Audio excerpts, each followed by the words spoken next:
My name is Melvin, and I am a forum moderator and associate publisher for the Hair Transplant Network. And today I want to talk about a very important topic, which is getting a hair transplant too young. Why it may be a bad idea, what are the cons. But before we get started, if you guys are new to the channel, go ahead and subscribe. And if you guys like the content, go ahead and give me a like. And if you think anybody would benefit from this video, go ahead and share with them. All right, now let's get started. So how young is too young? Well, if you're under the age of 18, you are too young to have a hair transplant. So forget about having a hair transplant. I would say a general rule of thumb is you don't want to have a hair transplant until you're 25, and I'm gonna get into the reasons why. Okay, so reason number one is expectations are too high, right? I always say that in this channel, and I hammer it nonstop because it's so important.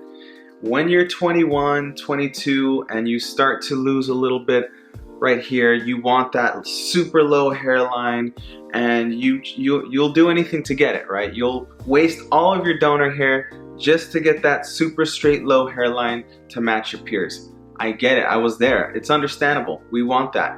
But how is that going to look if you start to lose everything else? Let's say the middle starts to go and the crown starts to go and the sides drop. Now you have this super low hairline, it's gonna look ridiculous. And there's so many guys that say, I don't care what I'm gonna look like when I'm 50. Trust me, you're gonna care what you look like when you're 50.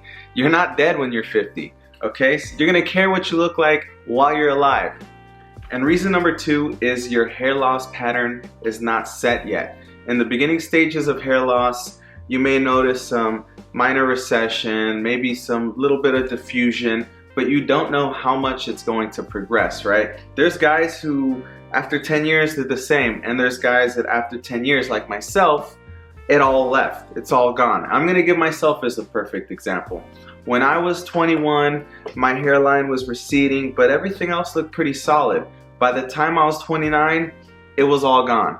And had I gotten a hair transplant when I was 21 and tried to get that super low hairline that I wanted, that I desired, I would have a ridiculous head of hair right now. I would have just bangs and everything else would be bald. I wouldn't have enough hair to transplant to the back and to the middle and have everything tie in together, which is so important. You want to plan for the future, and this is something that a lot of young guys just don't do, and for this reason alone you shouldn't have a hair transplant. Reason number three, acting on impulse.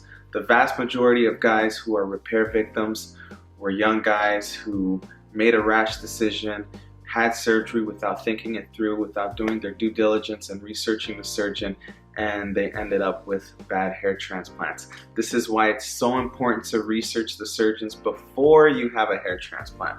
In closing, I want to invite everybody who's watching this video to our forum, the Hair Restoration Network. If you're interested in having a hair transplant, I strongly suggest going on that forum, registering. It's completely free, and start looking at real patient reviews. Start asking questions, start sending private messages. Everything is there, the good, the bad, and the ugly. There's no BS, no commercial hype, so make sure you go ahead and do that. I'm also going to invite you guys to sign up to our newsletter so you can get all of the updates and all of the good patient results that we like to highlight every week. So be sure to check it out. All right, till next time.